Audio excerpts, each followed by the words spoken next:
Uh, with me, my name is Shubhendu Bishwas, and I am your co-host and moderator of this webinar. With me, we have our amazing speaker, Adnan Manik, young farmer from Kurugram, SM Jannatul Naim, young climate activist and agroecology promoter from Satkhira. We have Asanul Bashar Shubho. Asanul Bashar Shubho is an environmental activist and agro entrepreneur from Manikganj. We have Professor Dr. A.F.M. Jamaluddin. A.F.M. Jamaluddin is a professor, Department of Horticulture, Sher-e-Bangla Agricultural University, Bangladesh. We have Mohammad Mahmudul Hassan, Manager, Resilience and Climate Justice Action in Bangladesh. And we have Zohra Binte Zaman Boni, Senior Officer, Advocacy and Campaign Action in Bangladesh. The title of our today's webinar is the Next Generation of Farmers, Youth Leading the Way in Agroecology. The objective of this session is to share current youth practices on agroecology, to amplify youth and their voices on resilience and adaptation, and to collaborate to build action and to advocate for change. So, what ActionAid does? ActionAid Bangladesh has been pioneered in promoting young people in climate resilient sustainable agriculture and agroecology for a long time. Over the last 1 decade, ActionAid has been supporting and promoting young people and developing their capacities in practicing agroecology to protect the environment from the negative impact of climate change and also building the resilience. And from ActionAid, we have found some significant cases where young people contributed to and successfully engaged in their communities to practice agroecology at their local level. They are also significantly building the resilience of their community.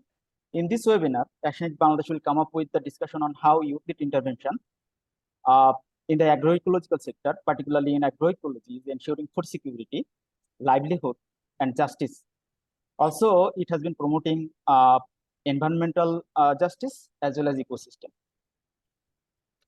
So before going to main session, I would like to tell all the participants of this webinar to introduce yourself in the chat box. Kindly write your name and the country you are joining from. Also, let us know what are the main theme you are or messages you are looking forward to from this webinar. I would like to request you to keep your video on. We can talk face to face. If your internet connection is not that much good, then you can keep your video up. For any question or comment, we will be addressing your question in the chat box. Also, if you want to talk, please raise your hand. For future action and evaluation, we would like to record this session. So if you have any concern, then you can just write us in the chat box. So without any further delay, we would like to just go into the main session, and I would like to request Zohra Binte Zaman Boni to present on the agroecological practices of action in Bangladesh. Zohra Binte Zaman Boni. Thank you so much, Shubhendu Bhaiya. Bhaiya, are you going to share the slide or should I? You can share, I think. Okay, then please stop the sharing. Yes. Thank you.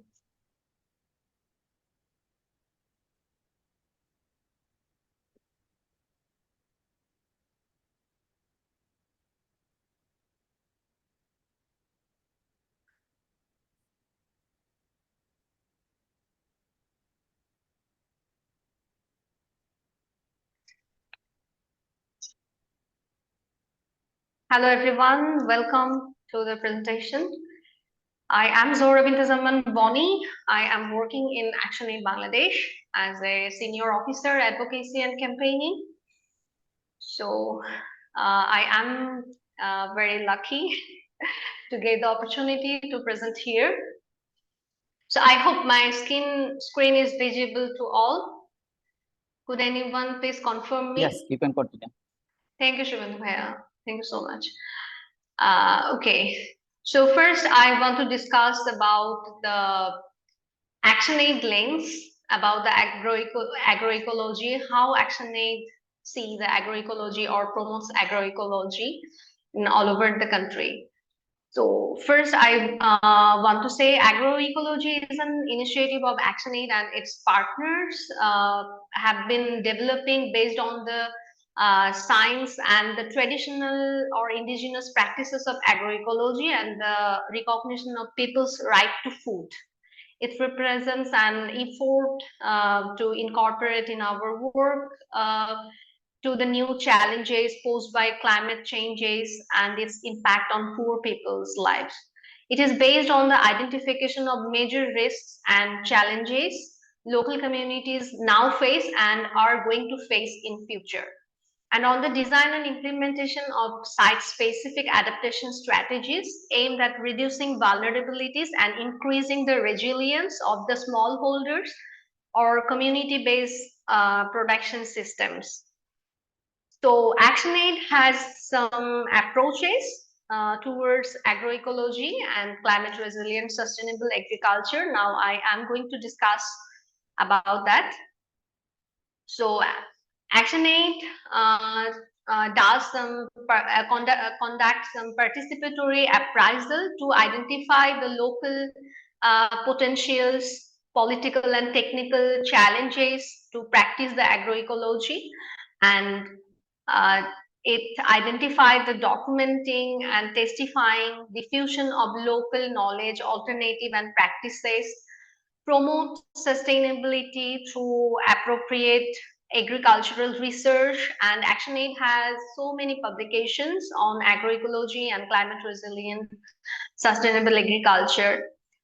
It extends services based on the technologies that reduce the dependence on external inputs and agrochemicals and help to adapt with climate changes and build the resilient based on the local knowledge. Besides, the most important approach is empowering farming communities or farmer communities to promote sustainable agriculture through local, national, and global campaigning actions, so that those actions can influence the policy and budgetary changes in favor of those smallholders or smallholder farmers. So these approaches are very much important. So according to the second approaches, identifying, documenting, and testifying diffusion of local initiative or alternative practices. Last year, we have done a very interesting case story competition. We said we called for local youth-led agroecology interventions cases, and we received so many cases. I am very happy to share some of the stories later on.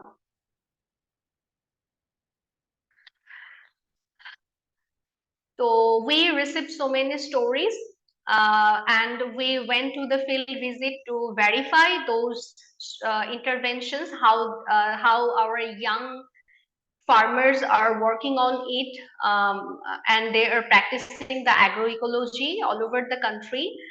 And the most interesting thing to me that they are practicing agroecology, but not in all the cases they are successful. They have some failures, but still they are keep trying. So after primary screening, we have selected 20 stories, interventions for our competition, and we formed a screening committee to find out the best three.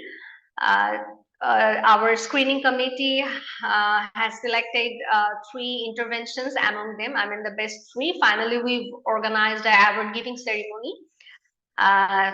And we declared our winners at that ceremony. So that was a very interesting event. I am now very excited to share some of those interventions with you. I hope you will also like that. So first of all, I want to say discuss about the Sanjeevani Krishi. Asanul Bhai is also here with us. I hope he will add more. So Asanul Bashar Shubho Bhai is from Manikganj. He's practicing climate resilient, sustainable agriculture and agroecology to restore and preserve the agricultural environment in his village. His initiative is called Sanjeevani Krishi. He began cultivating chemical-free crops since 2011. He started using indigenous seeds that are resilient to environmental challenges and promoted millet crops as a measure to combat global warming. Right now, he works for capacity development of the other farmers in his village on indigenous agriculture practices.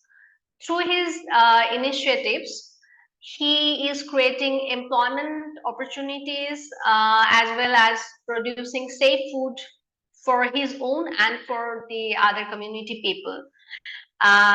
He is using social media platforms to spread his own learning and significance of his work through his social media page. The name of his page is Sanjeevani Krishi. He is raising awareness on climate change and benefits of agroecology. Besides, farmers in his area are becoming very much interested in shifting from existing harmful practices to the organic fertilizer using an organic seeds.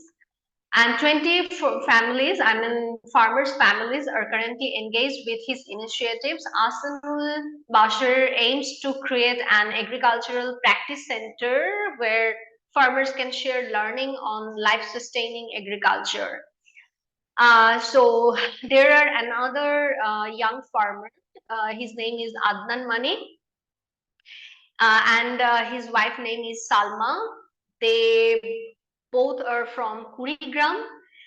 They are promoting use of mixed vermicompost instead of chemical fertilizers and pesticides for agricultural production. In the beginning, sorry, I forgot to change the slide. Okay. So in the beginning of 2021, Manik and Salma formed an agricultural cooperative in Fulbari to counter the crisis due to increase in the use of increased amount of use of harmful pesticides. They learned to make earthworm manure, vermicompost, and biofertilizer with the consultation of the local Upazila agriculture officer. They began to produce organic fertilizers at home and use those fertilizer for their own crops and land. Gradually, they shared their practices with the other farmers in their area. Now, several farmers are using mixed biofertilizers and reducing their reliance on chemical fertilizers in their area. Manik and Salman dream of a future where all farmers in Bangladesh will wholeheartedly embrace eco-friendly methods of production. They envision a gradual but steady shift towards sustainable agriculture practices that prioritizes environmental conservation and the well-being of farmers as well. They contribute to encourage the use of indigenous seeds, mixed organic fertilizers. They believe that the country can mitigate the risk of complicated diseases and conditions by reducing the use of pesticides and chemicals, and at the same time providing crop yield, improving crop yield and environment. The last interventions I want to share about our young leader, Jannatul Naim. He is from Satkhira region. We all know that Satkhira is a coastal and saline intrude area. Agriculture is not very easy in their area. To survive and grow more crop, farmers are becoming more and more dependent on chemical fertilizers. Naim was always worried about the environmental consequences and health hazard of those chemical pesticides and fertilizers. Since Global Platform offered training in agroecology last year, he took the opportunity and received the training. After the training, he received small grants and seed supports from the Global Platform to orient the farmers from his local community. He cascaded the training to another 22 young farmers, young people in his locality, and Department of Youth Development helped him a lot in the training facilitation process. All those 22 young people are now successfully producing vermicompost and cultivated crops from the GPV provided both organic and saline resilient seeds. Right now, they can fulfill their own demand, and partially they are able to fulfill the community demand also. So Naim initiatives actually secured his community's livelihood as well as the food security.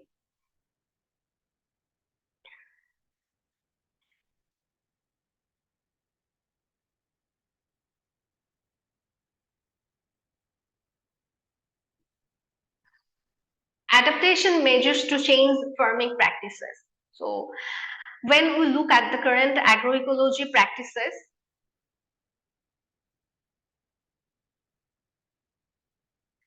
we see some of our farmers are practicing some kind of common adaptation measures like organic seed bank,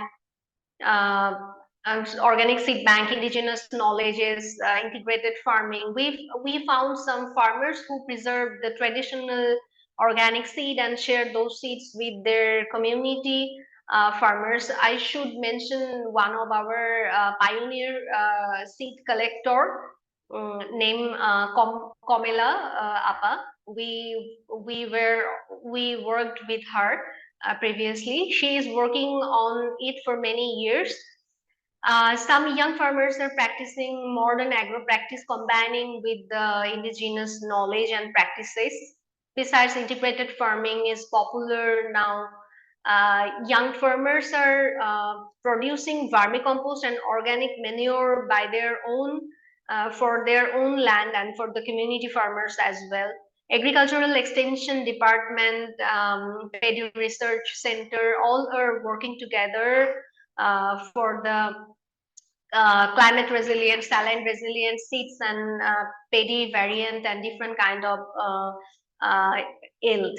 So floating garden, homestead garden, all are some example of the adaptation practices. Farmers are becoming interested in climate resilient, sustainable agriculture also nowadays.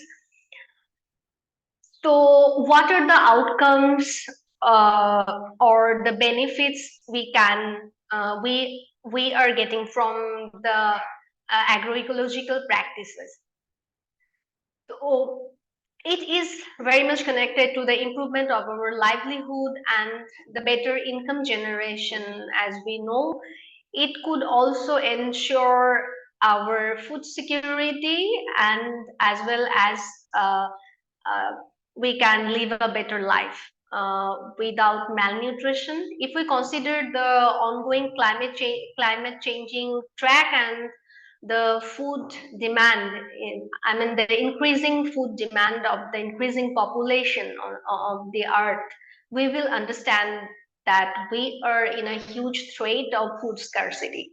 Our environment conservation, by improving soil quality, protesting biodiversity, biodiversity laws, all are very possible through these agroecological practices, and there is no alternative way.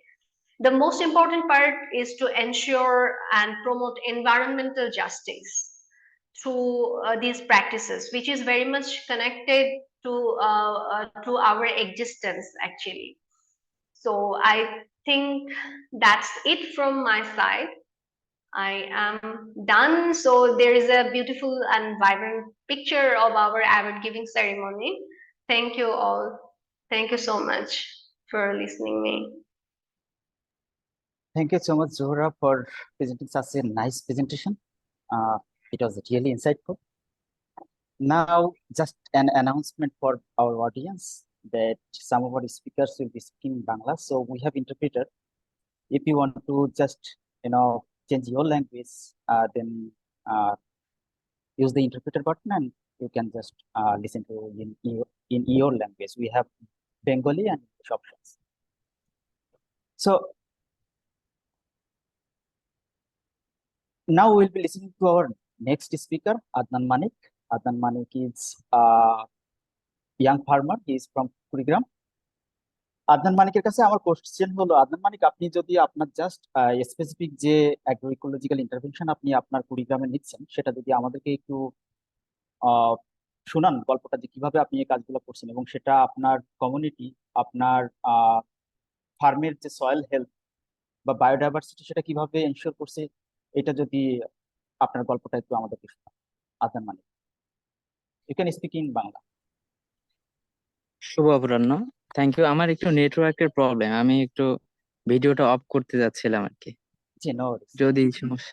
You can continue. আচ্ছা, আমি প্রধানত রাসায়নিকের ব্যবহার কিভাবে কমানো যায়, কীটনাশকের ব্যবহার কিভাবে কমানো যায়, সেটা নিয়ে কয়েকদিন মানে কয়েক বছর থেকে এটা নিবিড়ভাবে পর্যবেক্ষণ করছিলাম আমার নিজের কৃষি খামারে।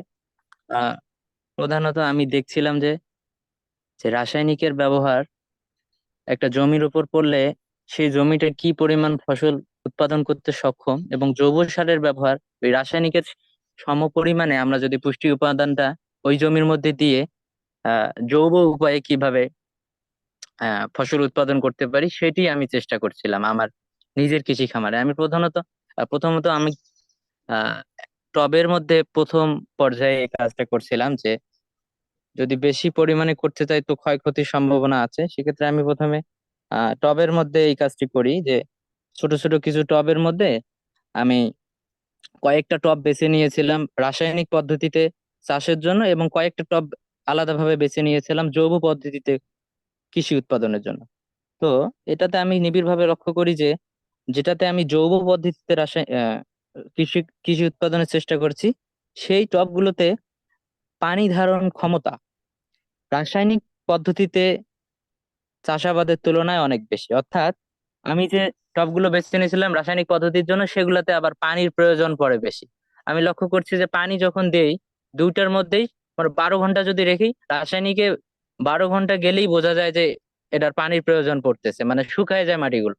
এবং যেগুলো আমি জৈব সার যেগুলোতে ব্যবহার করছি ওগুলোর ক্ষেত্রে লক্ষ্য করছি যে আহ একেবারে সাধারণ মাটি যেরকম পুষ্টিগুণ সম্পন্ন মাটি সেরকমই দেখা যাচ্ছে। এটা দ্বারা দুইটি জিনিস এখানে আমরা পাইলাম, একটাতে মাটির গুণগত মান যেমন রক্ষা পাচ্ছে, তেমনি গাছগুলো দেখে লক্ষ্য করলে দেখা যায় যে রাসায়নিক প্রক্রিয়া যেগুলা উৎপন্ন করার চেষ্টা করেছি সেগুলোতে রোগ প্রতিরোধ ক্ষমতা খুবই কম। মানে এগুলো রাসায়নিক এবং কীটনাশকের ব্যবহার যদি যথাযথ পর্যায়ে না দেই, সেক্ষেত্রে গাছগুলো কিন্তু যে কোনো মুহূর্তে সমস্যার সম্মুখীন হয়ে যায়। মানে আশানুরূপ ফল তো দূরের কথা, সেখানে ক্ষতির সম্মুখীন হতে হবে। এবং অন্যদিকে জৈব পদ্ধতিতে যেটা ব্যবহার করছি আমি, সেটাতে মা-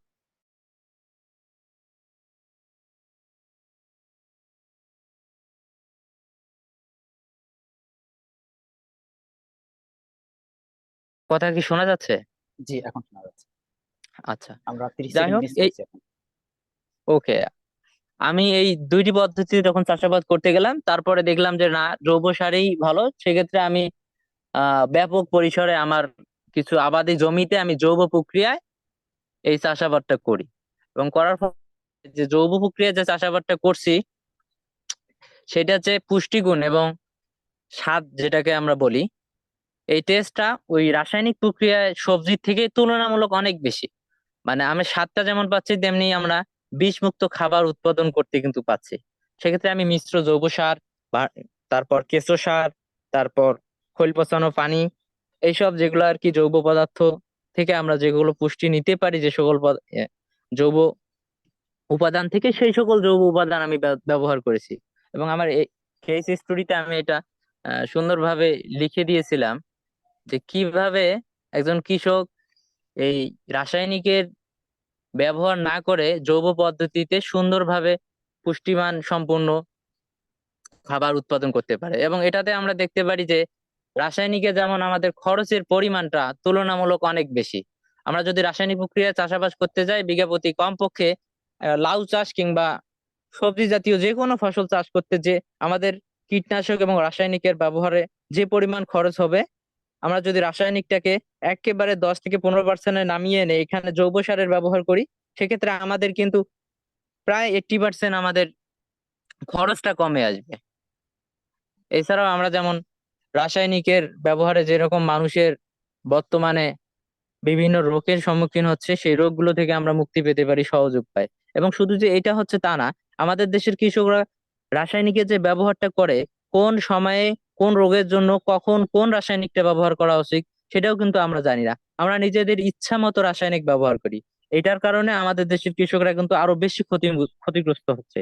আমরা যদি রাসায়নিকটা ব্যবহারও একটু নিয়ম মেনে করতাম, যে যখন যেটার প্রয়োজন, একটা গাছের জন্য ক্যালসিয়ামের গাছের ঘাটতি দেখা দিয়েছে, ওই উদ্ভিদকে আমরা ক্যালসিয়াম না দিয়ে যদি পটাশিয়াম অথবা অন্যান্য ভিটামিন উপাদান ওই গাছটাকে দেই, কিন্তু গাছটার কিন্তু ওই ক্ষতিটা থেকে গাছ কিন্তু মুক্তি পাইলো না।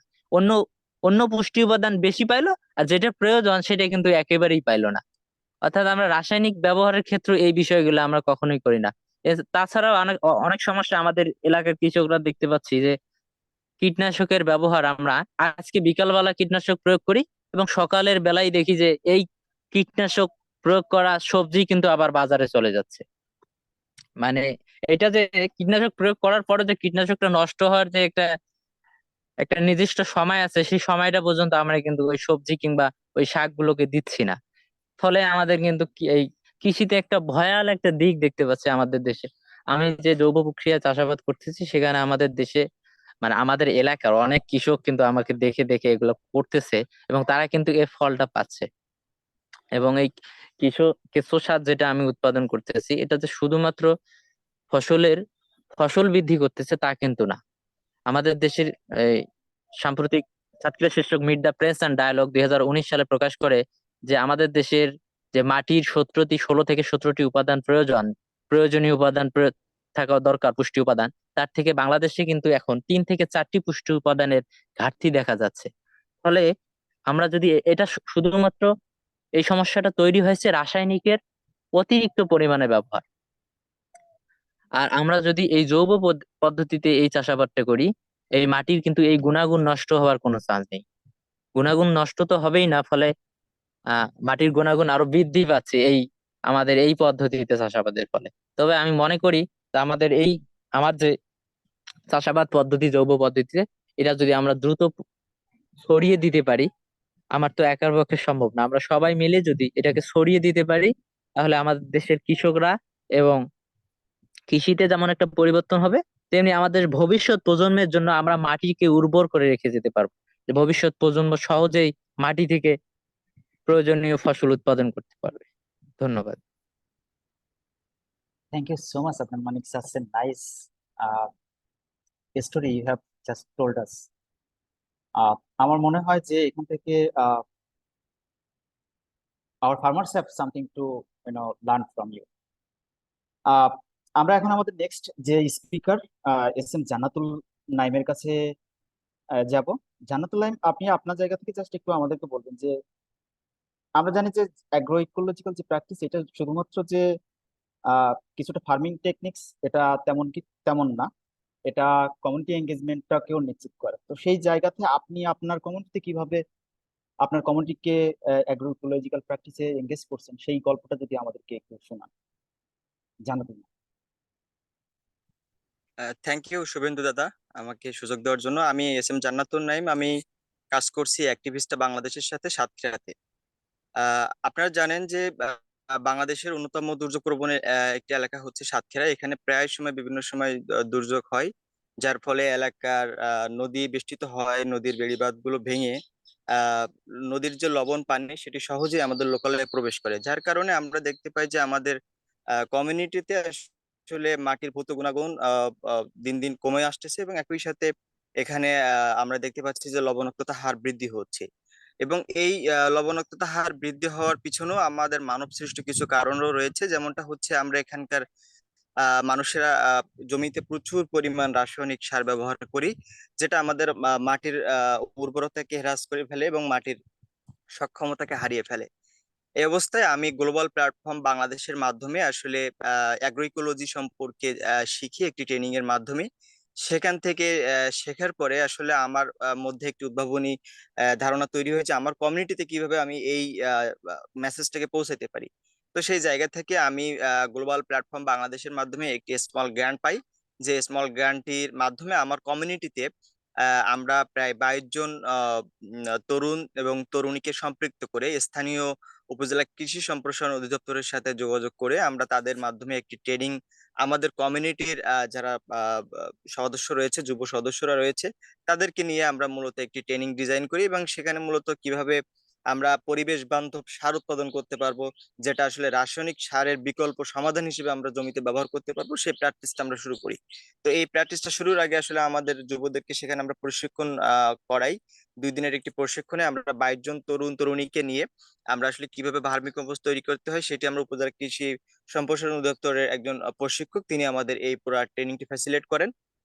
পরবর্তীতে আমরা আসলে এটি থেকে বুঝতে পারি যে কিভাবে জৈব সার উৎপাদন করতে হয়, যার মাধ্যমে আমার কমিউনিটির 22 জন সদস্যদেরকে আমরা বলি যে তারা যে সময় তাদের বাড়িতে যেহেতু ভার্মি কম্পোস্ট তৈরি করতে একটা নির্দিষ্ট সময়ের প্রয়োজন আছে, অর্থাৎ 1 থেকে 1.5 মাস লাগে সারটা তৈরি হতে।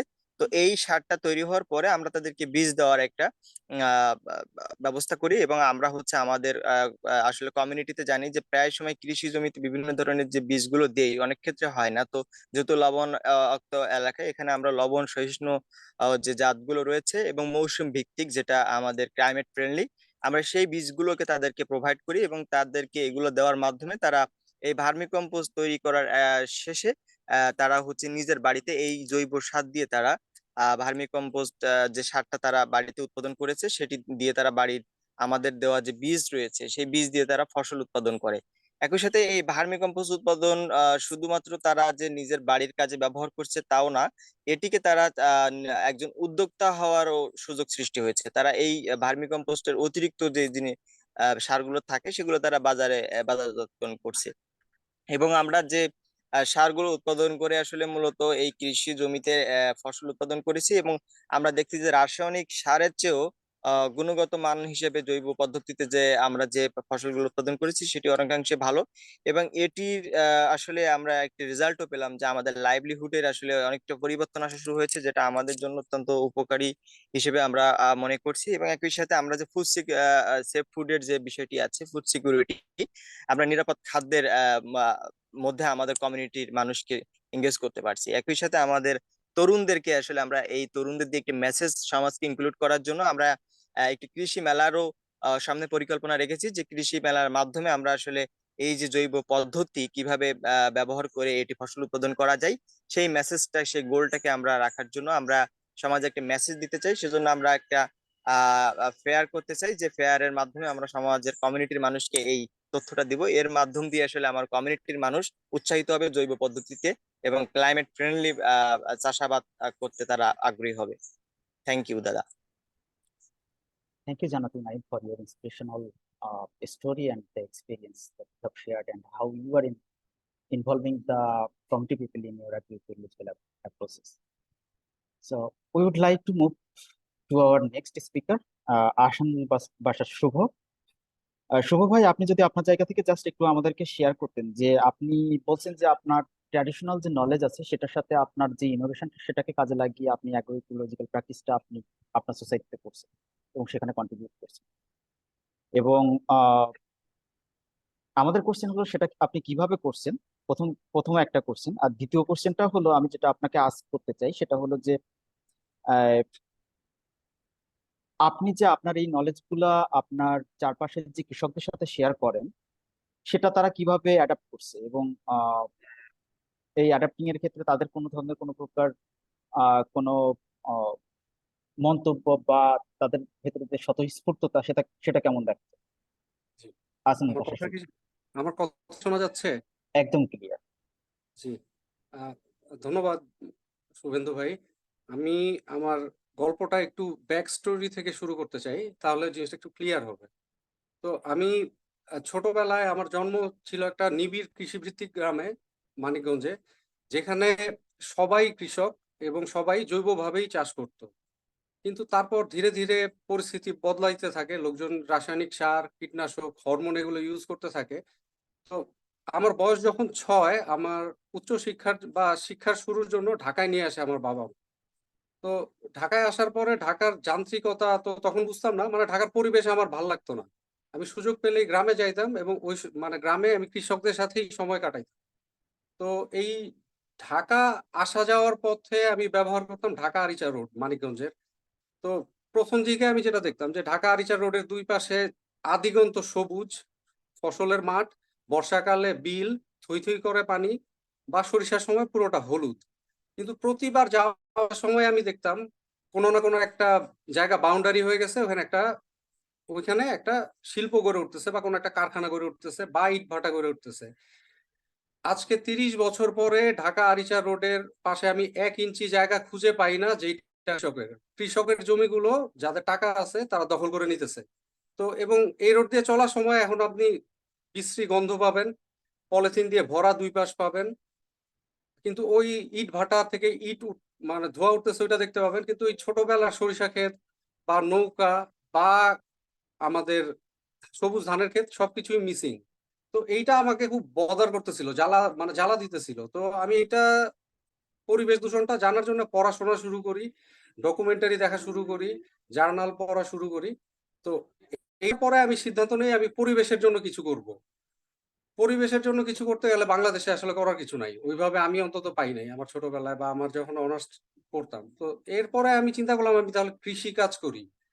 কৃষিটায় এত বেশি সার বিষ ব্যবহার হইতেছে, এইটা থেকে যদি আমি আমার জায়গা থেকে কিছু করতে পারি। তো 2011-তে আমি গেলাম, মানে বাংলাদেশে কিছু সরকারি প্রশিক্ষণ ব্যবস্থা আছে ওখানে প্রশিক্ষণ নিতে। তো সেখানে আমি যেটা দেখলাম যে কৃষিতে তারা শুধু কীটনাশকের ব্যবহারটাই শেখায়, সারের ব্যবহারটাই শিখায়, মাত্রাটা শিখায়, এবং তারা পর্যন্ত কীটনাশককে বলতেছে ওষুধ। যখন কীটনাশককে ওষুধ বলা হইতেছে, আমরাও তো ওষুধ ভেবে ওটা ব্যবহার করতেছি, কীটনাশক না। তো এই জিনিসগুলা নিয়ে আমি নিজে একটু ক্লিয়ার হইতে শুরু করি। তো 2015-তে আমি এক জাপানি অর্গানাইজেশনে 6 মাস থেকে অর্গানিক কৃষি শিখি। তো ওইটা আমার জন্য একটা খুব টার্নিং পয়েন্ট ছিল। তো 2015-তেই আমি আমার গ্রামে চলে যাই, কৃষিকাজ শুরু করি। তো যেহেতু আমি একটু শিখা ছিলাম, আমার ফসলগুলো তো খুব সহজভাবে আমি উৎপাদন করতাম, কিন্তু উৎপাদন বিক্রির জায়গা আমার ছিল না। বিক্রি মানে আমার কাছ থেকে প্রোডাক্ট নিবে বলতেছিল, তারা অনেকেই প্রোডাক্ট নিল না, যার ফলে আমি পড়লাম বিপদে। তো এই অবস্থায় ঢাকায় ফেরত আসাটা খুব লজ্জার ছিল। তারপরেও আমি ঢাকায় ফেরত আসলাম। আসার পরে কি করি ভাবতে ভাবতে সঞ্জীবনী কৃষি নামে আমি একটা ছোট্ট গোডাউনের মতো খুললাম বা একটা প্রতিষ্ঠানের মতো খুললাম। সঞ্জীবনী শব্দটার মানে হচ্ছে পুনরুজ্জীবন দেয়া বা রিভাইভ করা। তো আমার লক্ষ্য ছিল আমরা ফসলের মাঠ রিভাইভ করব সার বিষের হাত থেকে, রাসায়নিক। আর শহরে যাদের নিরাপদ খাদ্য প্রয়োজন, ছোট শিশু বা বৃদ্ধ, তাদের আমরা কিছু খাবার যদি খাওয়াইতে পারি। তো 2018-তে আমি চলে আসি ঢাকায়। 2020-এ আমি আবার গ্রামে যাই, কারণ এই 2 বছরে সঞ্জীবনী কিছুটা মানুষের আস্থা অর্জন করতেছে। তারা আমার কাছ থেকে বিষ কেনা শুরু করলো। 2020-এ আমি জাস্ট একটু অন্য প্যাটার্নে কাজ শুরু করি। আমি খুব ছোট জায়গায় নিজে কাজ করি, এবং এই ক্ষেত্রেই যারা আমাদের গ্রামে একটু অভাবী আছে, যাদের জমি নাই বা যাদের কাজ নাই, তাদের ইনভলভ করি যে আপনারা একটু করেন, ফসল যা হলে নিজ প্রাণ ভরে খায়েন, আমার একটু দিলেও চলবে, বাড়তিটুকু আমরা বিক্রি করব।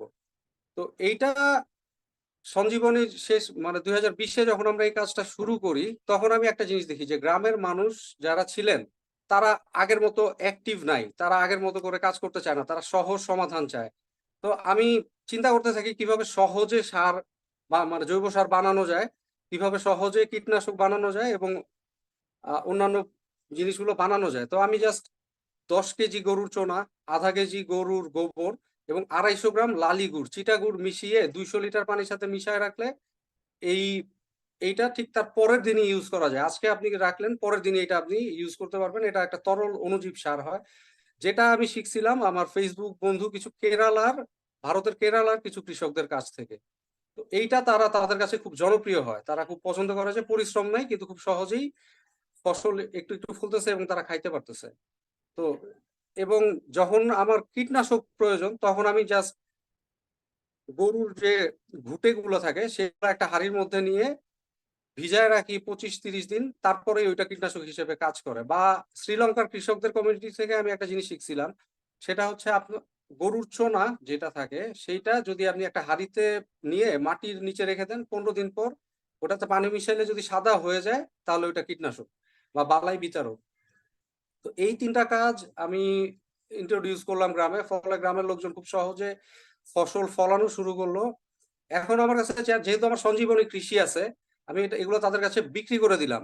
এবং আমি আমার একদম রিয়েলাইজেশন বলতেছি, যেটা আমি আগে থেকে শুনছি, যে আসলে কৃষকদের উৎপাদন যদি আপনি বিক্রি না করে দেন তাহলে তারা কৃষি কাজ করবে না। এবং তাদের বড় জমিটাই যদি আপনি প্রথমে বলেন করেন কিন্তু তাদেরটা বিক্রি করে দিলেন না, তারা পড়বে বিপদে, তাদের জীবন জীবিকা ওইটা। তো আমি তাদের বুদ্ধি দিলাম, এই বছরই, যেটা আমরা কয়েকটা আর্টিকেলেই দেখছি, বাংলাদেশের ক্যান্সার রোগীদের 30% হচ্ছে কৃষক।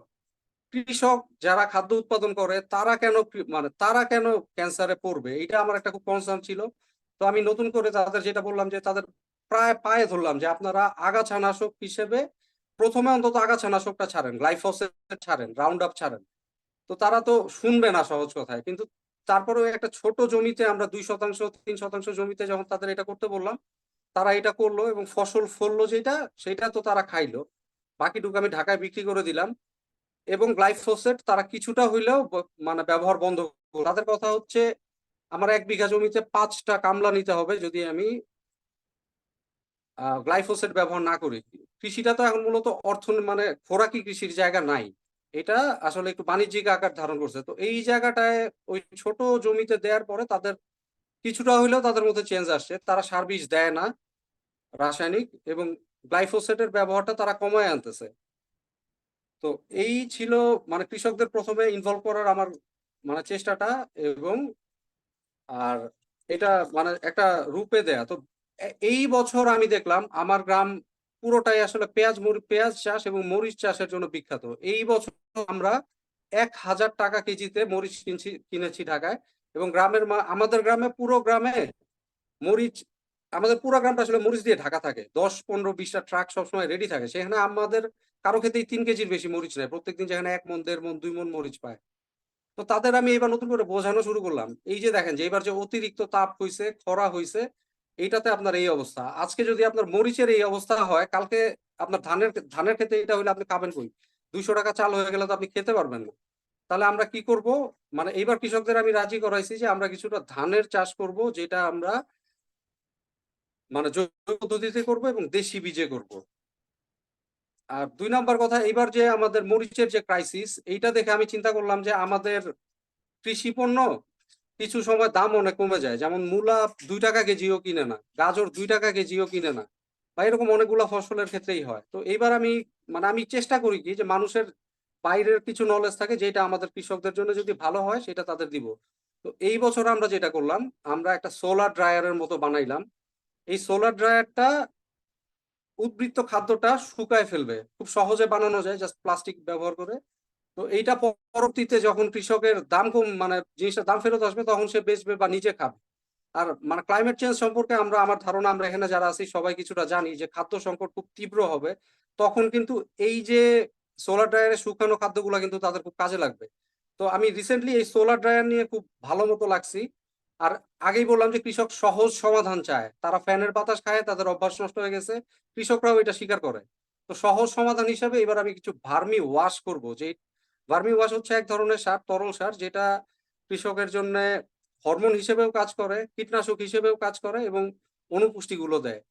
তো ভার্মি ওয়াশ সহজ সার বানানোর জন্য যে প্ল্যান্ট, আর এগুলো মানে আমাদের এলাকায় কিছু কৃষক গ্রহণ করতেছে, খুব বেশি না হলেও। আমি একটু স্লো আগাইতেছি, আবার টাকা পয়সা কম, একটা লাইফ এখানে দেওয়ার পরে আমি মানে যা খুশি তাই করতে পারতেছি না। তো যেটা হইলো এরপরে এখন আমাদের নেক্সট প্ল্যান যেটা সেটা হচ্ছে আমরা কৃষকের জমিতে যেন ভাইরাস না লাগে এটা নিয়ে আদি জ্ঞান কি ছিল আমাদের আদি জ্ঞানটা এরকম ছিল যে তামা বা কাঁসার ব্যবহার যদি জমিতে করা যায় এটার সাথে ভাইরাসের একটা ইনভার্স রিলেশন আছে, যেটা আমাদের পূর্ববর্তী কৃষকরা জানতেন। তো মেথডটা এরকম, 10 কেজি নিতে হবে হচ্ছে দইয়ের গোলা, যেটা ঘোল যেটাকে বলে, ওইটার মধ্যে আপনি একটা পিতলের পাত্র ডুবাবেন আর 250 গ্রাম গুড় দিয়ে এটা ভালো মতো ঘুটে 15 দিন রাখার পরে, একটু দাঁড়াও মা, 15 দিন রাখার পরে ওইটা আসলে একটা ভালো সার হবে। আমাদের ছোট জমিতে এই জিনিসের টেস্ট করে আমরা মোটামুটি সফল হয়েছি। এবার আমাদের কোনো মরিচে পাতা কোঁকড়ানো লাগে নাই। আশা করি আগামীবার এটা যদি পাতা কোঁকড়ানো শুরু হয়, আমাদের সব কৃষকদেরই আমি অনুরোধ করব এটা দিতে। তো এইভাবে আমাদের কাজগুলো আগাইতেছে। আর যেটা হইতেছে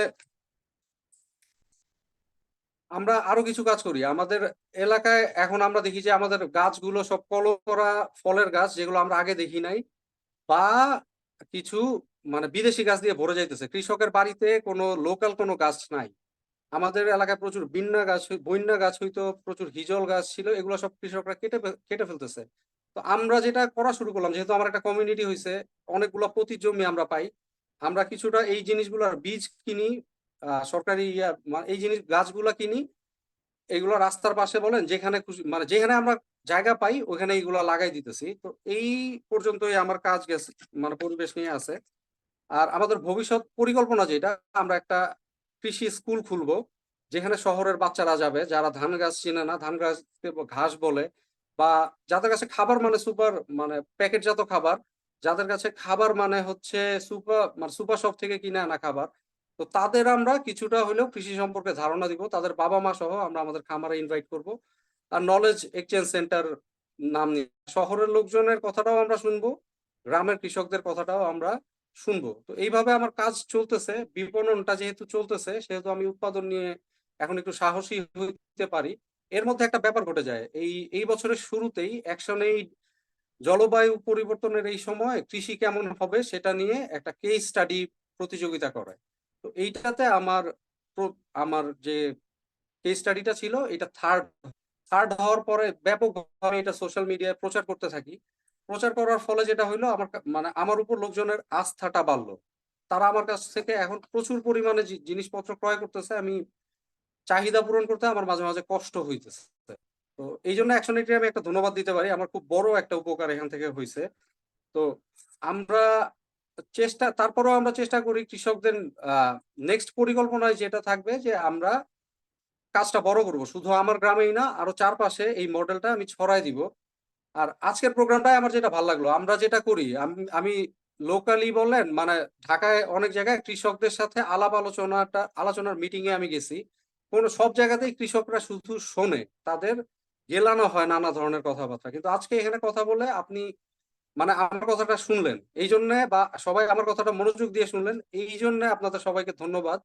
আর আমি আসলে আমার বাচ্চার জন্য একটা সবুজ পৃথিবী রেখে যেতে চাই। আমি জানি আমার কাজটা সফল হবে কি হবে না আমি জানি না, কিন্তু আমাদের সব ধর্মগ্রন্থ গুলাতেই ফলাফল না চিন্তা করে কাজ করতে বলা হয়েছে। আমি কাজটা করে যাব। আমার ছোট মেয়েটা 4.5 বছর বয়স, সে পাশে ধৈর্য ধরে আমার কথাগুলো শুনতেছে এবং তারও মধ্যে কৃষি ব্যাপারটা ঢুকে যাইতেছে। আর ধৈর্য ধরে শোনার জন্য ধন্যবাদ। অনেকগুলো কথা ছিল কিন্তু সময়টা অনেক বেশি লাগে, শেষ করি। ধন্যবাদ। Thank you, Strover, for your awesome discussion. How you are engaging the local farmers into this agroecological process. Now we would like to jump into the expert talk. We have Dr. A.F.M. Jamaluddin with us. He is the professor of Department of Horticulture, Sher-e-Bangla Krishi University. Sir, from your experience as an academic and working with different research and training programs and supporting different organizations as an expert, how do you see the existing practices that the young people, I mean, our young people have just shared, falls into the agroecology and how it is promoting agroecology? Okay, thank you. Actually, I'm feeling very glad to be with all of you, because I heard 3 success stories here, One is from Kurigram, Adman Manik, Jannatul Naim, and also Hasanul Bashir. And I really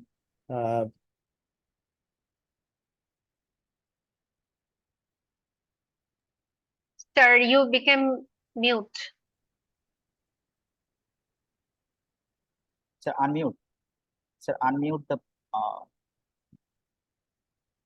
Habib bhai, can you support? Okay. but you can see my face. But Yeah. I can see. Now we can hear. Now we can hear. Okay, I am seeing, but I cannot see your face. Okay, it's Yeah. all right. Actually, the agroecology, very bad term. That is agricultural production. That is vegetables, fruits, and poultry, dairy, fisheries, everything, without disturbing the nature. Or it is two part. One part, single part is that is zero hunger, SDG 2, that is zero hunger, and another thing is SDG 13, climate action. So agroecology is a prime demand of Bangladesh, especially for Bangladesh. I heard that Hasanul Bashir is doing very hard.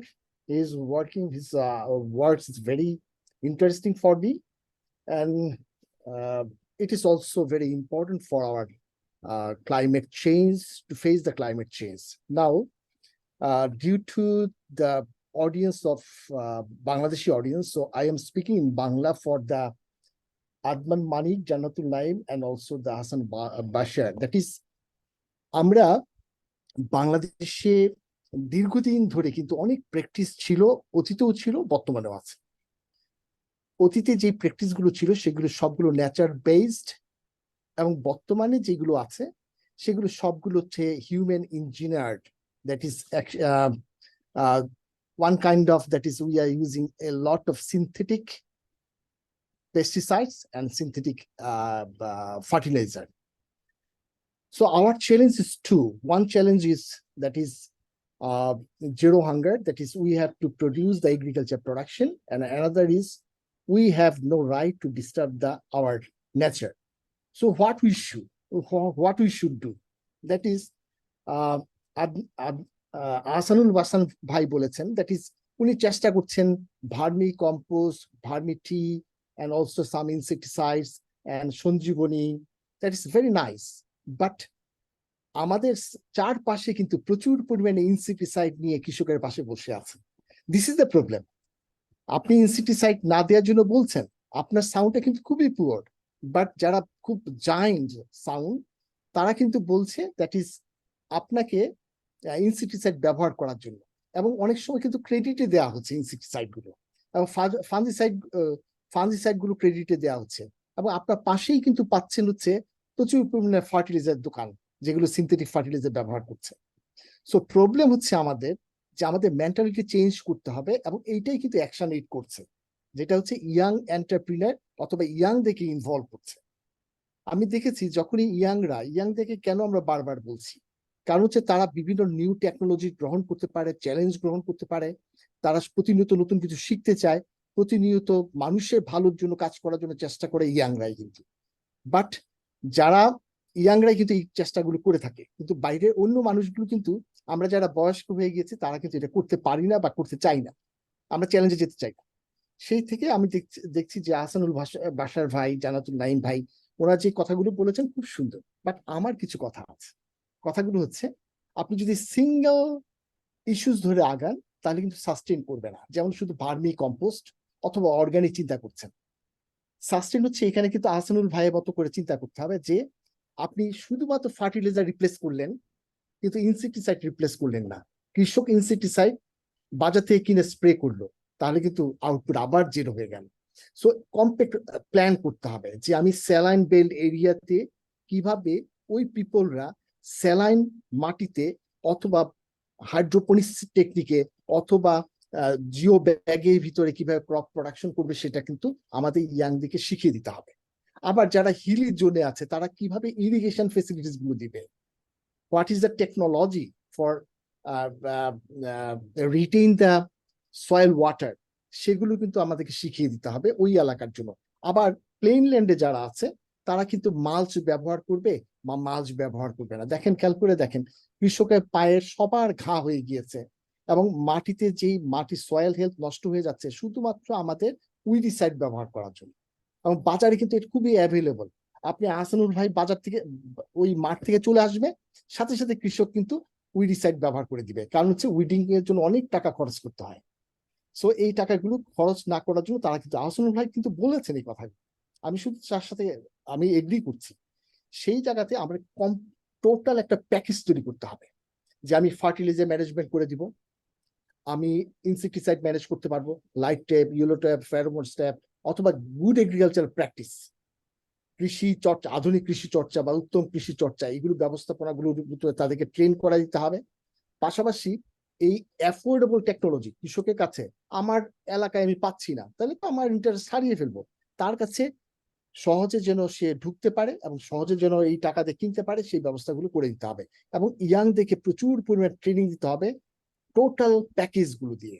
এখন কথা বলছি saline belt এরিয়াতে কিভাবে আমরা agro ecology করব, হিলি এরিয়াতে কিভাবে করব, অথবা জোয়ার ভাটা চলছে সেখানে আমরা কি শর্ট জোন টেকনিকে যাব কিনা, রুফটপে যাব কিনা, অথবা আমরা হাইড্রোপনিক্সে যাব কিনা, অথবা আমরা এখানে স্যাক পদ্ধতি, বস্তা পদ্ধতিতে গার্ডেনিং করতে যাব কিনা, এরকম নানাবিধ টেকনোলজি কিন্তু এগ্রিকালচারিস্টদের কাছে আছে।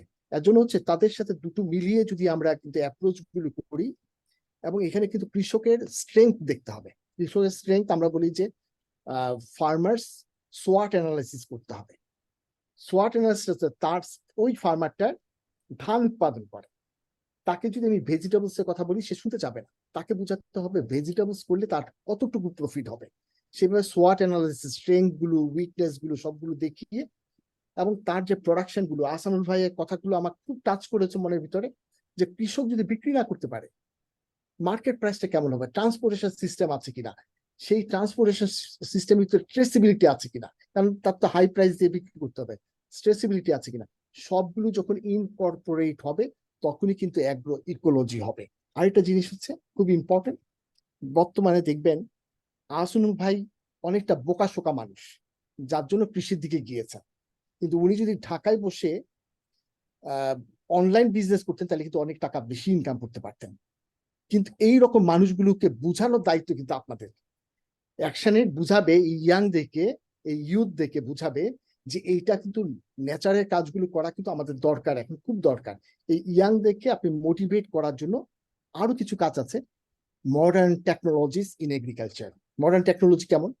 আমরা যদি এই অ্যাগ্রো ইকোলজির ভিতরে আমরা যদি ড্রোন অ্যাডাপ্ট করতে পারি, আমরা যদি রোবট অ্যাডাপ্ট করতে পারি, আমরা যদি ড্রিপ ইরিগেশন অ্যাডাপ্ট করতে পারি, মডার্ন টেকনোলজি হারভেস্টার ইউজ করতে পারি, আহসানুল ভাই বলছেন একটা হচ্ছে সোলার ড্রায়ার ব্যবস্থা করেছেন, এরকম মডার্ন টেকনোলজি গুলো যদি আমরা ট্রেন্ড অ্যাপের মাধ্যমে ইয়ুথদেরকে শিখিয়ে দিতে পারি, তাহলে কিন্তু তারা গিয়ে ওই যে 20-25 জন কৃষক দিয়ে গ্রুপ করে তারা কিন্তু এই ইকোলজি বেসড এগ্রিকালচার ক্রপসে অবদান রাখতে পারবে বলে আমার ধারণা।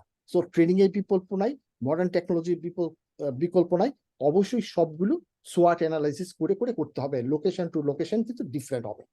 এতটুকু আমার কাছে খুব ভালো লাগছে আপনাদের কথাগুলো।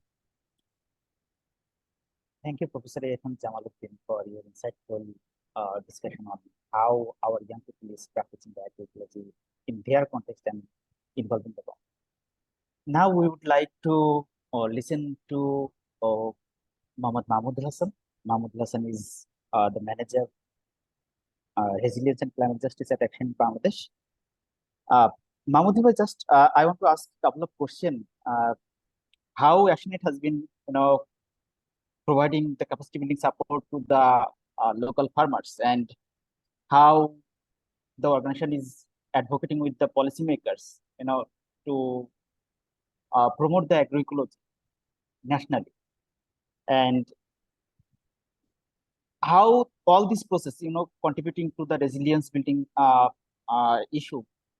If you can just share from your working experience at Action Bangladesh. Hassan bhai. just unmute. Shubhendu, do you hear me? Yeah. You can Okay, continue. great. Thank you very much, Shubhendu, for this nice session. And thank you, my colleague Zohra has nicely presented all this, all the informations. And thank you, my professor Jamal. Thanks a lot, because you made my life very easy. And the very nice way the definition of this agroecology, when you talk about this agroecology and other stuff, we put many things, but from a scientific view, as well as this inclusiveness of the agriculture perspective, you have rightly mentioned all the features. And thank you very much of my colleagues from all over my friends, my young friends from all over the Bangladesh who really made the change. Shubhendu, I want to bring one issue first. That is, if we look at when you talk about this agriculture, and if we look at our agriculture policy, we have our agriculture policy 2018. There is a very strong 2 chapters, 2 segments, that is women empowerment, and that is number 13. And number 14 is youth in agriculture. The NGOs like Action in Bangladesh and others like-minded organizations, they have been working for the mainstreaming, talking about this youth in this agriculture, for the acknowledgement of the women in this agriculture. And that is the resultant. That is the collective resultant of CSOs and NGOs in Bangladesh, that how a policy have been made. That is really good. But what we are fighting now, we are fighting for the implementation of this policy. Just one information I have to give you all. In the agriculture policy, the 14th segment I mentioned, that is the youth in agriculture, there is around 7 clauses, and one of the clauses is something like that develop youths as successful agricultural entrepreneur by increasing their training, awareness, and efficiency. That is 14.4, and that is the examples what we are looking today. But if I tell you 14.1, encourage the active participation of the youth in agriculture through the establishment of youth farmer club, that is a very tricky way that how much we have been able to make. That is very important. So in such a way, in the women clause, that is the number 13, women empowerment, there are 8 clauses, sub-clauses, and in the youth, that is 7 clauses. So that 15 clauses, that is our fighting area, actionists and all the other organizations, and definitely bringing the science from like Professor Jamal sir, they will give us this science and we will implement this one.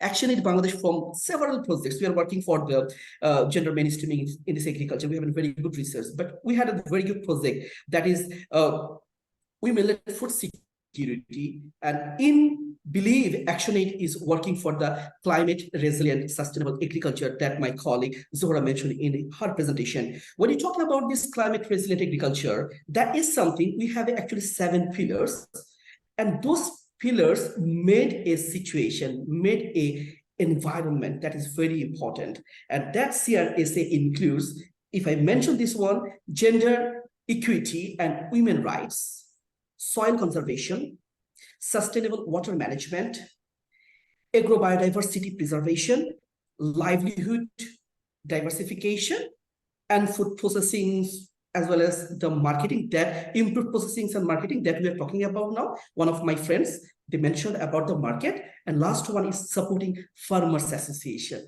So these 7 principles actually bring the CRSA. And that Professor Jamal mentioned, everything you'll find here in practice, that okay. And the last one was the farmer associations. ActionAid has been working 2 decades from their starting in Bangladesh, the rights of the farmers, the right of the land, the excluded from this land. So that is, you'll find many good farmer associations, Southern Belt, as well as this North part, you'll find many associations who are the farmer associations. So when you talk about this one, all the pillars that actually bring all together. So what we go for, we form the farmers group, especially women group, and there's a women, there are lots of youth actually.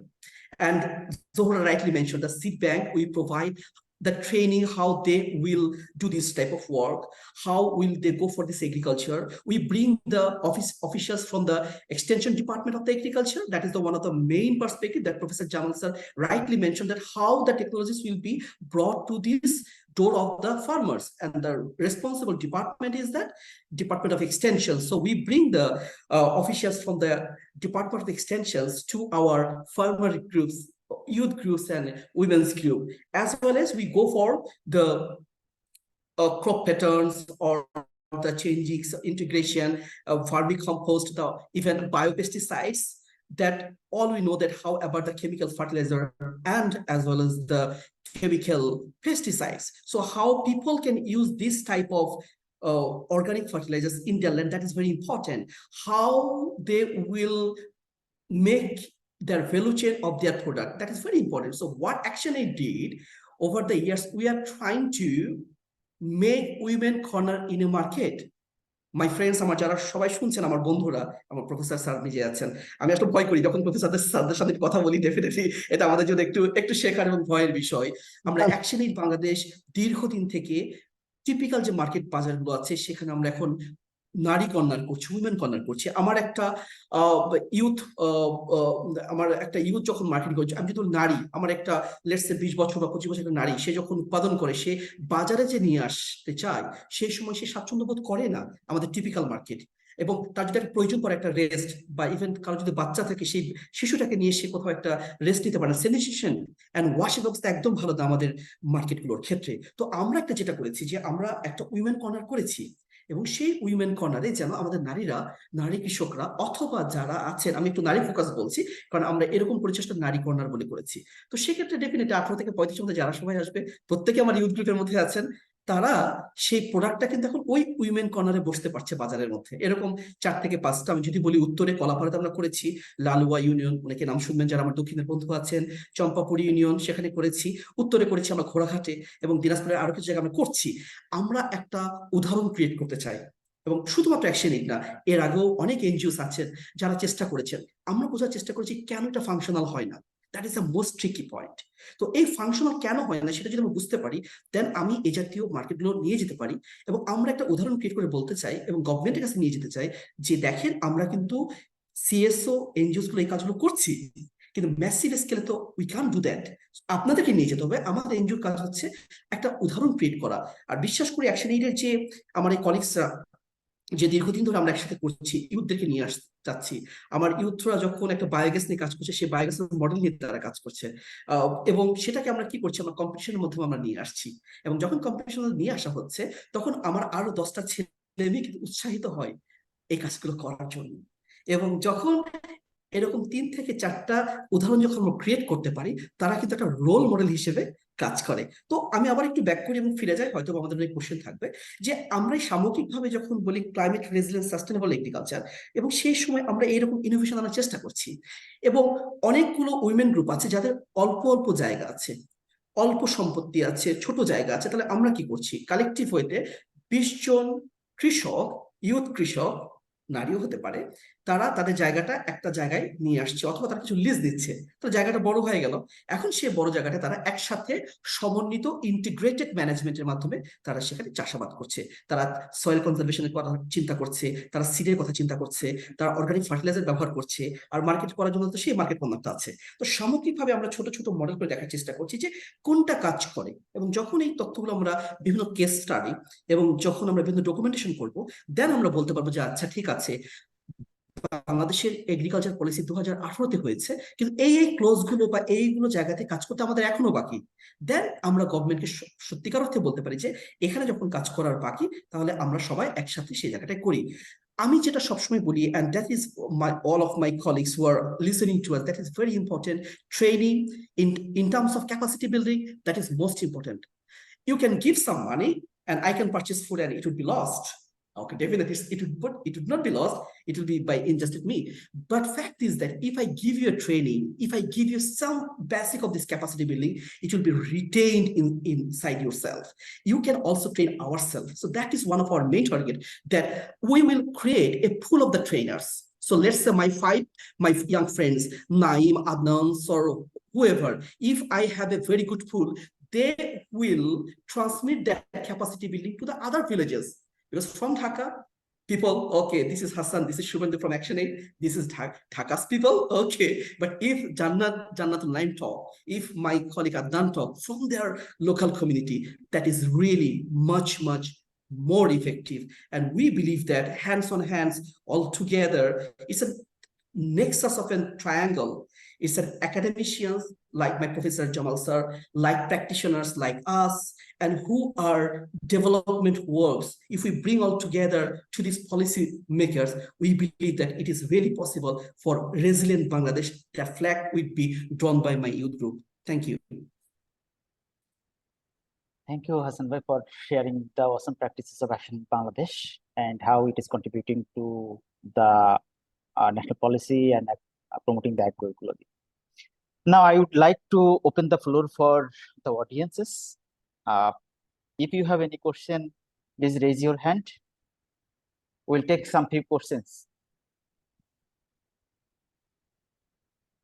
I can see that Shofikur Rahman. Shofikur Rahman, just can you unmute your mic and ask your question? Yes. Thank you ভাইয়া আসলে আপনাদের এই প্রেজেন্টেশনের মধ্যে organic seed ব্যাংকের প্র্যাকটিসের কথা বলা হয়েছে যদি একটু বিস্তারিত বলতেন that would be a good learning for us I would like to address this question by Johra. Johra, are you there? Or Hassan Bhai, you can also share. Johra. Thank you, Shubhendu Bhaiya. I can share. I think Hassan Bhai will add more with me. So, should I go with? আমি কি বাংলায় বলবো? Yes, you please can. বাংলায় বলেন I okay, think ঠিক all আছে। interpreter can. সেটা হচ্ছে যে আমরা যে কেস কম্পিটিশনটা করলাম গত বছরে, ওখানে আমরা এরকম একটা কেস পেয়েছিলাম। আমি কমেলা আপার কথা বলছিলাম। তো উনি যেটা করেন যে উনি পুরোনো যে সিট গুলো আছে আমাদের ট্রেডিশনাল, এগুলোকে হচ্ছে উনি উনার মতো করে উনি হচ্ছে সংগ্রহ করেন, ওগুলো উনি জমা করে রাখেন এবং এগুলোকে উনি হচ্ছে ধার হিসেবে দেন অন্যান্য কৃষকদেরকে। ওনার যতগুলো লাগে এরপরে যেগুলো এডিশনাল থেকে যায় সেগুলো উনি হচ্ছে ধার দেন কৃষকদেরকে, এই শর্তে যে কৃষকের যখন আবার ফসল উৎপাদন হবে ওনার কাছ থেকে যে পরিমাণ বীজ তারা নিয়েছেন ওইটা আবার ওনাকে আবার ফেরত দিয়ে দেবেন। এই শর্তে হচ্ছে উনি এই কাজটি করে থাকেন। তো এইরকম ভাবে উনি এই কাজটা শুরু করেন, অনেক বছর ধরেই উনি এই কাজটি চালিয়ে যাচ্ছেন এখন পর্যন্ত, এবং ওনার সাথে এখন আরো অন্যান্য নারী কৃষক যারা আছেন ওনার এলাকার তারাও এখন সম্পৃক্ত হয়েছেন এবং তারা একই সাথে হচ্ছে এই প্র্যাকটিসটা করে যাচ্ছেন। মানে এই প্র্যাকটিসটা এখন অনেকখানি স্প্রেড আউট হয়েছে। তো এটাই বলা ছিল। হাসান ভাই, আপনি কি কিছু অ্যাড করতে চান এর সাথে? Definitely, Johara rightly mentioned.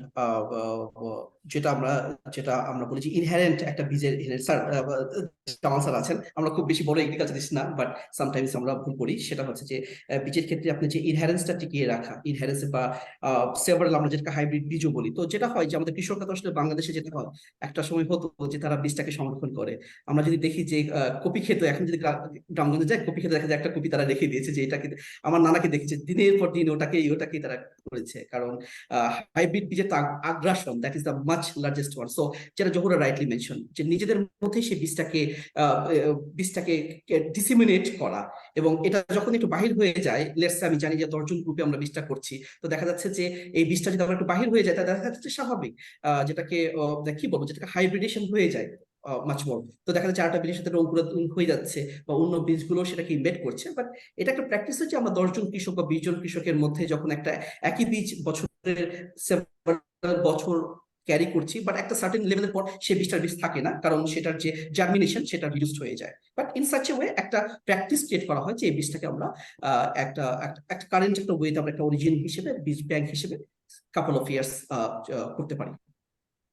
Hasan ভাই, আমার প্রশ্নটা ছিল এটা অর্গানিক বলছি কেন তাহলে? এটা ইনব্রিড বা ইন্ডিজিনিয়াস বলতে পারি, অর্গানিক বলার পিছনে আসলে আমাদের লজিক্যাল জায়গাটা কোথায়? এটা আমার কাছে পরিষ্কার না আর কি। আপনি যেটা বললেন সেটা হলো ইন্ডিজিনিয়াস, ইনব্রিড, যে পদ্ধতিটা ব্যবহার করছেন, ক্লিয়ার উইথ মি। etc. শব্দটা যেটা বলা হয়েছে অর্গানিকের অনেকগুলো প্যারামিটার আছে। Definitely, learn from definitely. Jamaluddin sir, আমার শিক্ষাগুরু। আমি যদি ওনার ভাই, শুনে পড়ি নাই, বাট আমি ওনার শফিক ভাই শুনতে পাচ্ছেন আমার কথা? আমি একজন ওনার ফলোয়ার। জি সেক্ষেত্রে আমার আসলে অর্গানিক শব্দ বা শব্দ ব্যবহার করার ক্ষেত্রে আমার প্রশ্নটা ছিল। Sorry sir. শফিক ভাই, আমি কি একটু আপনাকে আমার কথা শুনতে পাচ্ছেন? হ্যাঁ, জি খুবই স্যার। সুন্দর। জি স্যার, শোনা যাচ্ছে। যে এখানে একটু অ্যাড করি যে সিডের ক্ষেত্রে এখানে অর্গানিক না বলাটাই যৌক্তিক হবে বলে আমার ধারণা। অর্গানিকে অনেকগুলো ক্রাইটেরিয়া আছে, সেগুলো ফুলফিল না করলে অর্গানিক বলা যাবে না। আমি শুধু বোঝানোর চেষ্টা করছি যে এখানে এই কারণে হয়তো বা হয়েছে, তারা ব্যবহার করেছেন। এক নাম্বার যেটা হচ্ছে, যেমন ধরা যাক স্যালাইন বেল্ট এরিয়াতে একটা বেগুন হয়, সেই বেগুনটা ওখানে খুব ভালো হয়, তারা ওখান থেকে দিন দিন সিড রাখেন এবং তারা নিজেরা করেন। কিন্তু আমি যদি বাইরে থেকে একটা সিড নিয়ে যাই, তাহলে দেখা যাবে ওইখানে ওই স্যালাইন বেল্টে নাও হতে পারে। অথবা এমনও হতে পারে যে একটা পাহাড়ি এলাকায় যেই পেঁপেটা ভালো হয়, সেই পেঁপেটাই আমরা সিড রেখে, ওপি ভ্যারাইটি আমরা সিড রেখে এইটাকেই ডিস্ট্রিবিউট করি এখানে যেহেতু ভালো হয়। আমি ওখানে আমাদের হাইব্রিড কোনো ভ্যারাইটি যাওয়ার দরকার নাই বলে এইরকম ভাবেই সিড ব্যাংক গুলি করা হয়। আসলে নিজেরা সিড উৎপাদন করবে, নিজেরাই রাখবে এবং নিজেদের এর পরের সিজনে তারা এটা ব্যবহার করবে। এর জন্যই সিড ব্যাংক গুলো করা হয়, যেন বাইরের কোনো যেগুলো আমাদের এই এলাকায় ভালো হয় না, এলাকা ভিত্তিক, সেগুলো যেন না আসে। সিড ব্যাংকটা কিন্তু আসলে খুব ভালো, এবং এই ওপি ভ্যারাইটি গুলো লোকালি যদি ব্যবহার করা হয়, লো কস্টে তারা উৎপাদন করতে পারে, তারা নিজেরা স্টোর করে আর কিনতে হয় না। আমার মনে হয় সেই সেন্সে এটা ব্যবহার করা হয়েছে। Fully agreed to Jamal sir, definitely. Actually, আমরা যখন অর্গানিক বলি ইন সাউথ এশিয়া বেল্ট, এটা হচ্ছে মাছ মোর একটু ভেগ চলে আসে, এটা নো ডাউট। এটা কোনো আমরা we are not hiding in such way. আমরা যখন বলি যে এনভায়রনমেন্টাল ফ্রেন্ডলি, আমি যদি বলি environmental friendly, it is much far different from if I say some ecologically friendly. এই যে জার্গন টার্মস, জার্গন। এবং আমরা যদি বলি যে অর্গানিক ফার্টিলাইজার্স, আর if I say that organic seeds, আসলে এটা একটা সার্টিফাইড হতে হবে, যেটা জামাল স্যার এখনই বলেন যে this is the parameters.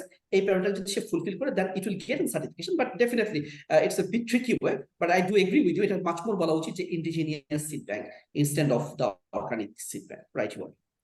But আমি জোহরাবাকে অনেক কৃতজ্ঞতা জানাতে চাই যে বাংলাদেশে সিড ব্যাংকের প্রয়োজনীয়তাটা অত্যন্ত জরুরি। বিশেষ করে হাসান ভাই যে শব্দটা বলেছেন, কর্পোরেটের আগ্রাসন থেকে স্মল হোল্ডার ফার্মারকে নিরাপদ বা একটা জায়গা রাখার জন্য বাংলাদেশের অনেক ইনব্রিড হাই ইয়েল্ডিং ভ্যারাইটিস আছে, যেটার ইয়েল্ড বাংলাদেশ সরকারের পলিসির সাথে যায়, যেটাকে আমরা আসলে প্রমোট করা থেকে আস্তে আস্তে দূরে চলে যাচ্ছি, যেটা প্রমোট করা খুবই জরুরি। এবং ফার্মারদের একটা সিড ব্যাংক থাকবে। আপু, সো কাইন্ড অফ ইউ যে এটাকে আপনারা প্রমোট করছেন। Thank you so much Shafiq ভাই, আর আপনাকে ধন্যবাদ যে আপনি এটাকে নিয়ে এসেছেন। আমি একদমই কোনো টেকনিক্যাল পার্সন না, এগ্রিকালচারে আমি কখনো কাজও করিনি। তো এইটা আমার জন্য খুব ভালো হলো যে আমি জিনিসটা মানে আমার জন্য খুব ভালো একটা ক্লারিফিকেশন মানে হলো। Thank you so much. Welcome. Thank you. Any other question?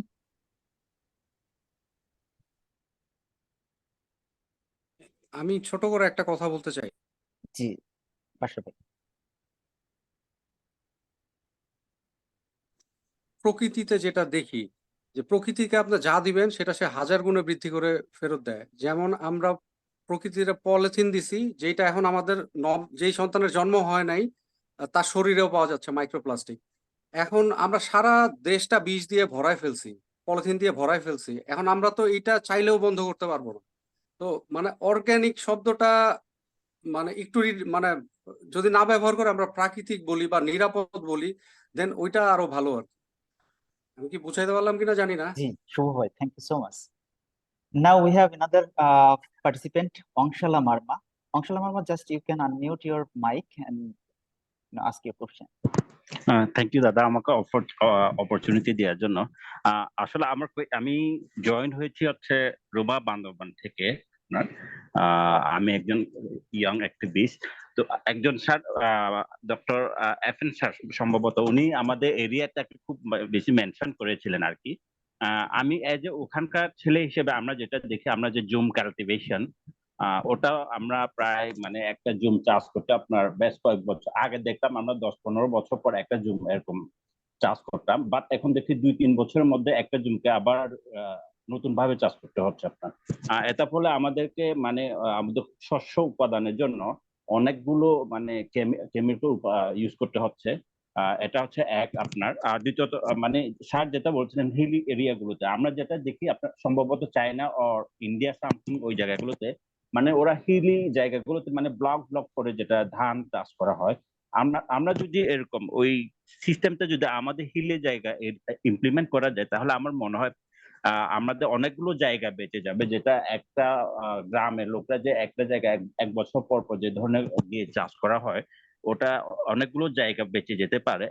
এবং ওই যে বাকি জায়গাগুলো আছে এটাকে আমরা মানিটরি জায়গা যেটা মানে আহ অর্থকরী যে গাছগুলো আছে মনে করুন আমরা ফসলে বাগান এটা করে আপনার ওইরকম বাগান যদি করা যায় তাহলে ওটা ওটা থেকে আপনার আমাদের অর্থকরী ইনকাম হবে। আর দ্বিতীয়ত হচ্ছে আপনার আমাদের এই যে ক্লাইমেট যেটার জন্য হয় জলবায়ু পরিবর্তনের জন্য এটা এটাকে অনেকটা ইফেক্টিভ ভাবে কাজ করবে বলে মনে করি আর কি। তো আমি যে আমার প্রশ্ন হচ্ছে ওই যে সিস্টেম যেটা চায়না এবং ইন্ডিয়া সম্ভবত ইন্ডিয়াতে মানে পাহাড়ের উপর যে জমি ধান চাষ করা হয় ওইরকম সিস্টেম কি আমাদের এখানে কোনো ইমপ্লিমেন্ট করা বা এরকম কোনো উদ্যোগ নেওয়ার কোনো সিস্টেম মানে ওয়ে আছে কি? Jamal sir please. আমি একটু অ্যাড করি, আসলে যেসব ক্রপস যেখানে ভালো হয় সেভাবেই কিন্তু পরিবেশ আমাদেরকে শিখিয়েছে। পাহাড়ি এলাকায় দেখবেন অনেক সুন্দর সময় কেশু নাট, কফি, তারপরে অ্যাভোক্যাডো, পাপায়া, ভালো ভালো জাত, অ্যালোভেরা, অনেক জাত কিন্তু পাহাড়ি এলাকায় আছে। এমন ওই পাইনাপলস, এই ক্রপস গুলো কিন্তু ওখানে ভালো হয় এবং ওটা দিয়েই কিন্তু ওখানে যদি আমরা মেসিভ কাল্টিভেশন করতে পারি এবং ইন্ডাস্ট্রিয়াল প্রোডাক্ট তৈরি করতে পারি, যেমন কেশু নাটের ইন্ডাস্ট্রি কিন্তু বান্দরবন, রাঙামাটি, খাগড়াছড়িতে তৈরি হয়ে গিয়েছে। এইভাবে ওই এলাকায় ঠিক প্রোডাকশন গুলো যেটা যেই ক্রপসটা উৎপাদন হবে, ধরা যাক কেশু নাট, তাহলে কেশু নাটে value addition, single value addition করে আমরা যদি মার্কেটিং করতে পারি তাহলে দেখা যাবে এইটার থেকে অনেক বড় বড় ধরনের উদ্যোক্তা হতে পারে এবং বড় ধরনের প্রোডাকশন এবং বেনিফিটও পেতে পারে। পাহাড়ি মুরগি যেগুলো আছে সেটাও তো একটা ইন্ডাস্ট্রি হতে পারে ওখানে। আমি চাই না যে নেচারের বাইরে কোনো ক্রপসকে আমরা অ্যাডপ্ট করি। আমরা চাই না যেটা গাজীপুরের দিকে প্রচুর পরিমাণে কাঁঠাল হয়, ওকে কাঁঠাল যদি এখানে ভালো হয় তাহলে কাঁঠালে এখানে চাষ করব। আমার যেই এলাকায় যে ক্রপসটা ভালো হয় সেই যেই এলাকার কৃষকরা যেটা করে অভ্যস্ত সেটা চাষ করাই বেনিফিট, মোর বেনিফিট হয়। তবে যদি চাষ করার জন্য কোন গবেষণা আমাদের ব্রি আছে, ওরা অবশ্যই পাহাড়ি এলাকায় তাদের জন্য উপযুক্ত, কারণ ওখানে খেয়াল রাখতে হবে যে ইরিগেশন একটা ফেসিলিটিস এর ব্যাপার আছে। ওখানকার জন্য উপযুক্ত ধান যদি করতে পারে তাহলে অবশ্যই ওদিকে যাবে। তো এটাও একটা ভাবনার ব্যাপার যে উনি যেটা বলেছেন অবশ্যই এটা ভাবা উচিত যে ওখানে ধান চাষগুলো পাহাড়ি স্লোপে স্লোপে করে ধান চাষ করা, বা অন্য ক্রপস গুলো, ধান শুধু ধানের কথা বলছি না, অন্য হুইট হতে পারে, মেইজ হতে পারে, সেগুলো ক্রপস আসতেই পারে। তবে আমি নেচারকে কোনোভাবে হ্যাম্পার করতে চাই না। যেই এলাকায় যে ক্রপসটা আছে সেই এলাকায় সেই ক্রপসটাকে ভ্যালু এডিশন করে কনজিউমার কাছে পৌঁছে দেওয়ার নামই হচ্ছে development. Thank you, Jamal sir, for addressing the question. Anybody has any other question? There is no hand.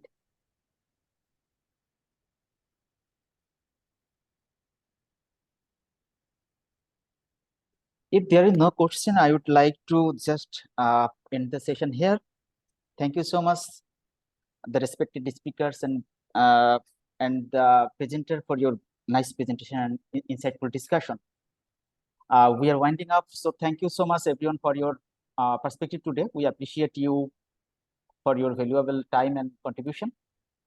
And thank you all the audience for your patience for listening to us for more than an hour and a half, because that's not an easy task, right?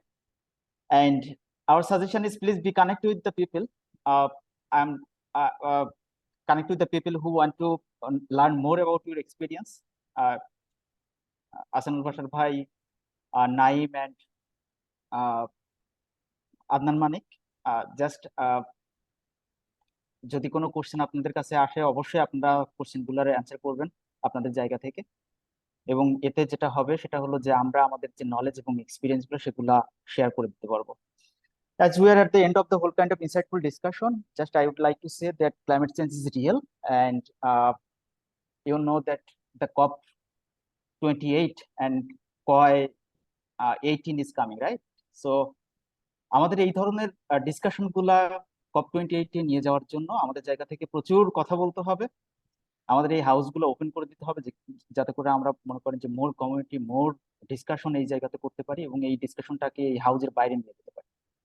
এবং যখন আমরা এটা সবার মাঝে ছড়িয়ে দিতে পারবো, সবার মাঝে একটা নলেজ বিতরণ করতে পারবো, তখনই মনে হয় আমরা একটা জাস্ট এবং রেজিলিয়েন্ট সোসাইটি তৈরি করতে পারবো। আমি ধন্যবাদ দিতে চাই সাউথ এশিয়া রেজিলিয়েন্স হাবকে এবং আইকেট কলিগসদেরকে তাদের আমাদের সাপোর্টের জন্য, এবং তারা যেভাবে গত 1.5 মাস ধরে আমাদেরকে বিভিন্নভাবে সাপোর্ট দিয়েছে, এটা সত্যি ভোলার নয়। আপনারা সব এরকম ধরনের ডিসকাশন গুলো আরো যদি আমাদের মাঝে নিয়ে আসেন, তাহলে মনে করেন যে আমরাও আমাদের জায়গা থেকে আমাদের এক্সপিরিয়েন্স গুলা শেয়ার করার সুযোগ পাবো। ধন্যবাদ সবাইকে, ভালো থাকবেন। থ্যাংক ইউ ভাই, থ্যাংক ইউ। থ্যাংক ইউ সবাইকে, ভালো থাকবেন। ধন্যবাদ সবাইকে। ধন্যবাদ সবাইকে, বাই। চমৎকার। ধন্যবাদ।